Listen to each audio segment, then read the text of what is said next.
สิ่งที่มือใหม่ทุกคนต้องรู้และต้องเข้าใจก่อนที่จะเทรดใน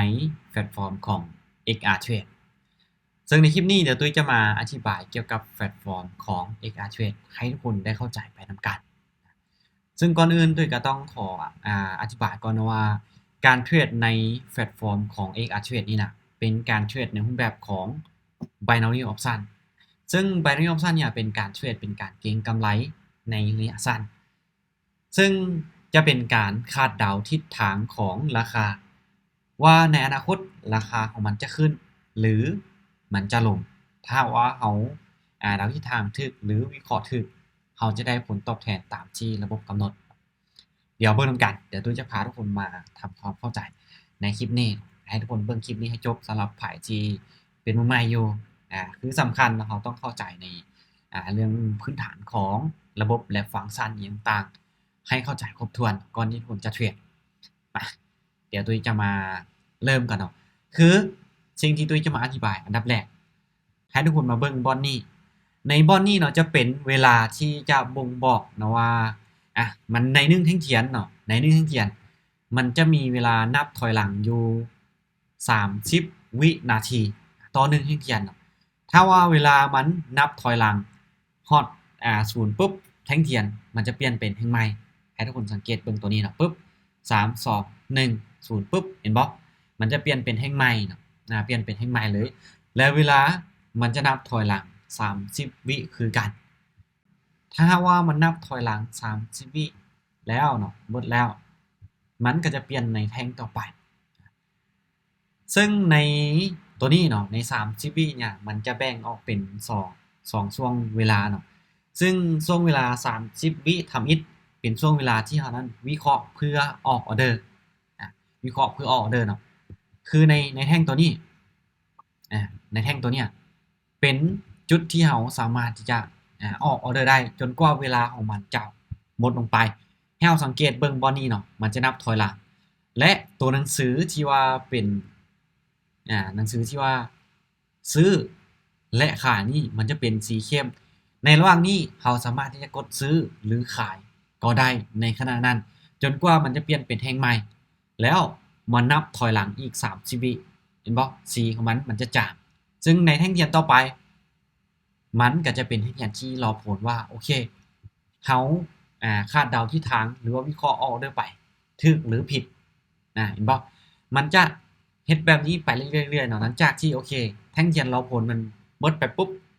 มันจะเปลี่ยนเป็นแท่งเทียนใหม่แท่งเทียนต่อไปก็เป็นแท่งเทียนที่เรานั้นวิเคราะห์เพื่อออกออร์เดอร์ได้หลังจากที่แท่งเทียนที่เราวิเคราะห์เพื่อออร์เดอร์มันหมดเวลาไปปุ๊บมันก็จะเปลี่ยนเป็นแท่งเทียน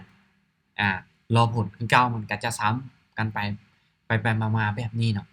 ซึ่งให้ทุกคนเข้าใจง่ายๆก็คือมันจะมีอยู่2ช่วงจังหวะเนาะ2ช่วงของแท่งเทียนก็คือช่วงจังหวะที่1เป็นช่วงที่เรานั้นสามารถวิเคราะห์เพื่อออกออร์เดอร์ได้เพื่อทำการที่จะกดออร์เดอร์หรือวิเคราะห์ตลาดว่าในแท่งต่อไปมันจะขึ้นหรือมันจะลงเป็นแท่งเทียนที่เราวิเคราะห์เพื่อออกออร์เดอร์แล้วมันจะมีแท่งเทียนต่อมาก็คือจะเป็นแท่งเทียนที่รอผลว่าในการที่เรากดออร์เดอร์ไปมันไปตามที่เราวิเคราะห์หรือคาดเดาหรือบ่ถ้าว่าเราวิเคราะห์ถูกทาง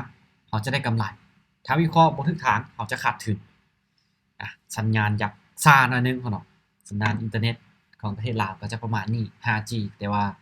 ทุกคนสังเกตเบิ่งเวลาเนาะเวลามันก็จะเคลื่อนที่แบบว่าเป็นบางจังหวะแต่ให้ทุกคนเข้าใจง่ายๆเลยก็คือแท่งเทียนใน1แท่งเทียนมันจะมีเวลาอยู่30วินาทีต่อ1แท่งเทียนและในมันจะมี2ช่วงเวลาก็คือช่วงเวลาแท่งเทียนที่เราออกออร์เดอร์ได้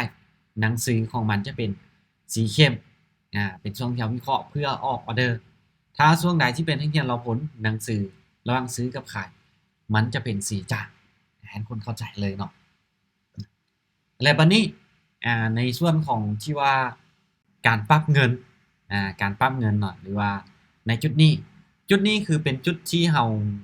อ่าสิ่งที่เราปรับเงินหรือเราต้องการจะไปเท่าใดขั้นต่ำก็คือ$1$1หรือว่า1 USDT ที่เราจะไปได้ที่เราจะไปได้ขั้นต่ำสุดต่อ1ออร์เดอร์เราก็จะมาปรับเงินอยู่ บอนนี่เราก็จะมาปรับเงินอยู่บอนนี่ฉะนั้นเวลาที่ทุกคนเทรดเนาะทุกคนก็สามารถที่จะมาปรับเงินบอนนี่ได้ตามใจถ้าว่าบ่เกินบ่ต่ำกว่า1 ดอลลาร์ทุกคนสามารถจะไปออเดอร์ได้และหลังจุดหลังจุดมันจะได้2โตทุกคนจะปรับไปเท่าไหร่ก็ได้3.55 บออะไรก็ได้แล้วหลังจุดมันได้2ตัวเท่านั้นการที่เขาจะปรับเงินในการออกออเดอร์ในการเทรดแล้ววันนี้มาเบิ้งเนาะมาเบิ้งในส่วนของผลตอบแทนที่ทางระบบให้มาตัวนี้เนาะมันก็จะแจ้งมาบอกชัดเจนว่าโอเคผลตอบแทนที่ทางระบบให้จะให้มาอยู่ที่ 95% คือกำไรอยู่ที่ 95% 95% เนี่ยได้จากอย่าง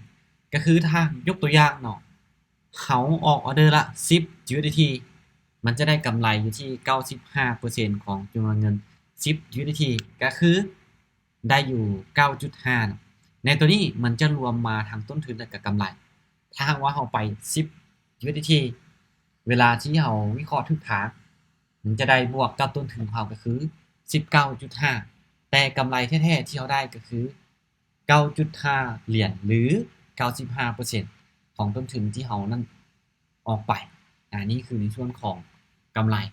แต่ถ้าเราวิเคราะห์ภาคเนาะวิเคราะห์ภาคหรือเราไปบ่ทิศทางเขาจะเสียจำนวนเงินทั้งหมดที่เราออกออเดอร์ไปก็คืออยู่ในจุดเนี้ยในจุดที่เราปรับเงินในบริเวณนี้นะเขากดไปเท่าไหร่ถ้าเราพลาดมันก็จะเสียเต็มจำนวนที่เรากดออกออเดอร์ไปในจุดนี้เนาะเดี๋ยวตุ้ยจะมารอแล้วก็จะมาเทรดให้ทุกคนเบิ่งในเป็นกรณีศึกษาหรือเป็นตัวอย่างให้ทุกคนเบิ่งในออเดอร์ต่อไปบ่เพราะในออเดอร์เนี่ยตุ้ยบ่สามารถจะกดออเดอร์ได้เพราะเป็นออเดอร์ที่รอผลอยู่โอเคมันเปลี่ยนมาแท่งนี้ปุ๊บตุ้ยสามารถที่จะกดออกได้ตราบใดที่เวลาของมันยังบ่หมดตุ้ยสามารถที่จะกดได้ตลอดเลยกดออเดอร์ได้ตลอดเดี๋ยวตุ้ยก็จะมารอเบิ่งในช่วงประมาณ5 วิสุดท้ายเนาะ5 วิหรือ7 วิสุดท้ายว่าโอเคตุ้ยจะปรับเงินไปอยู่ที่10 USDT เนาะโอเคออเดอร์นี้ตุ้ยคิดว่าในแท่งต่อไปเนี่ยมันจะเป็นขาดตุ้ยก็ตามขาดลงมาตามขาดลงมาไปอยู่ที่10เดี๋ยวเบิ่งเนาะถ้าหากว่าออเดอร์นี้มันบ่ลงมาเป็นแดงหรือมันบ่ลงมาขาดก็คือในแท่งเทียนเนาะแท่งเทียนที่เป็นสีเขียวก็คือเป็นแท่งเทียนที่เป็นแท่งซื้อแท่งสีแดงก็คือเป็นแท่งขาดถ้าว่าโอเคแท่งตัวเนี้ยมันลงมาเป็นแดงก็ถือว่าตุ้ยวินเวลามันนับลงไปฮอต0 วิปุ๊บมันเปลี่ยนเป็นแท่งใหม่แต่แท่งตัวนี้เป็นสีแดงปุ๊บตุ้ยก็ถือว่าวินหรือว่าได้กำไรโอเคเห็นบ่เวลาที่ไป10 เหรียญได้มามันจะบวกทั้งต้นทุนแล้วก็บวกกำไรกลับขึ้นมาก็คือได้อยู่ที่ 19.5 USDT นี่คือผลตอบแทนที่มันให้และตัวต่อมาก็คือในเรื่องของบัญชีเดโมเขาเนาะคือตัวที่ค่อยเทรดอยู่เนี่ยตัวนี้เขาว่าเป็นบัญชีเดโมก็คือเป็นบัญชีทดลองที่ให้นักเทรดมือใหม่ทุกคนสามารถเข้ามาเทรดเข้ามาทดลองได้อยู่บอนนี้ซึ่งมันในการเทรดบัญชีเดโมนะมันก็บ่ได้มีค่าใช้จ่ายอีหยังเอาเทรดฟรีอยู่แล้วเนาะก็คือเอาเทรดแบบโดยที่บ่ต้องเสียเงินเอาเทรดโดยที่บ่ต้องเสียเงินดังนั้นเราใช้บัญชีเดโมนี่นะถ้าว่าบัญชีเดโมเราเทรดไปแล้วมันเสียเหลือ0เราสามารถที่จะรีเฟรชกลับคืนมาใหม่ได้บ่มันจะมีปุ่มวงมนตัวลูกศรไปกลับเนี่ยรีเฟรชปุ๊บเงินมันจะกลับมา 1,000 คือเก่าเราสามารถที่จะเทรดได้ปกติเราสามารถจะเทรดได้ปกติบัดนี้เนาะเดี๋ยวตุ้ยจะพาทุกคนมาเบิ่งในส่วนของกราฟในส่วนของกราฟก็คือในบอนนี่ในตัวนี้เนาะมันจะมีสกุลเงินแต่หรือว่ามีเหรียญหลายๆเหรียญหลายๆกราฟให้เราได้เลือกเทรดให้กดเข้าที่หมายบวกบอนเนี่ยก็คือบ่มันจะมีหลายเหรียญเลยที่เราเลือกเทรดบ่ว่าจะเป็น BTC Ethereum BNB Solana Sui XRP Dogecoin TRX และตัวสุดท้ายก็คือทองคำมันมีอยู่9กระดาษเทรดหรือว่าแบบ9กราฟเนาะที่เราเลือกเทรดในแพลตฟอร์มของ XR XR Trade ฉะนั้นทุกคนเวลาทุกคน